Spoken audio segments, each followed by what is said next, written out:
y'all, this is Courtney, and this is my honest review of this 4-quart homemade ice cream maker. Now, if you have one of these or you've never made ice cream before, you're really in for a treat. This is so much fun, and it's really quite simple. I grew up making homemade ice cream with my family, and we've passed it along in our family. Now we make it all the time. It's a fun family tradition that we do. So easy to do. It's really just a few simple steps. Let me just show you about the canister.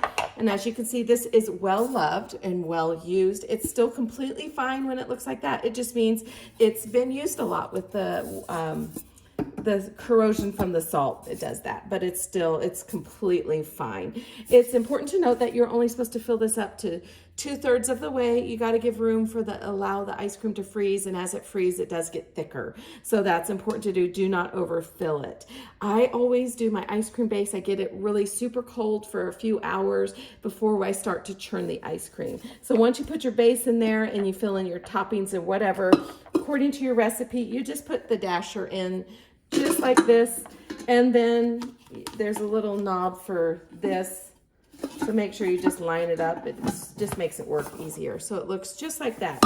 And on the bottom of the canister, there's a little nub. That little nub matches up with the one in the bucket. So you just put that in, and at this point you can add some ice and some of the rock salt. We always use the Morton's rock salt, always. And you just fill the ice around, sprinkle salt. I always do a little bit of ice, sprinkle salt, and then just kind of layer it, salt, ice, that type of thing. Put your motor on, it lines up easily. It's easier to do when there's a little more stuff in there so it doesn't wiggle around, but there you go. It just locks into place. You turn it on, and then the time it's gonna take for your ice cream to freeze depends on a lot of things. Typically, I've found the more fat that's in your ice cream, the faster it freezes. So it's all up to you. Now, you got the motor spinning, going around. The canister spins, the dasher and the motor stay in the same spot. So it's kind of cool if you've never watched it before to watch your ice cream form.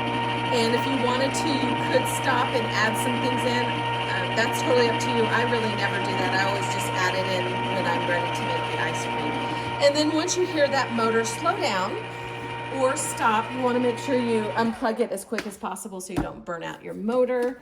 And then voila, you got yourself some homemade ice cream. And it's such a fun treat. So fun to make, in the summertime, but honestly, it's fun to make year round. I can't say enough fun things about this. Absolutely love it. We use it all the time, and I highly, highly recommend it. Thanks for watching, y'all. Have a good day.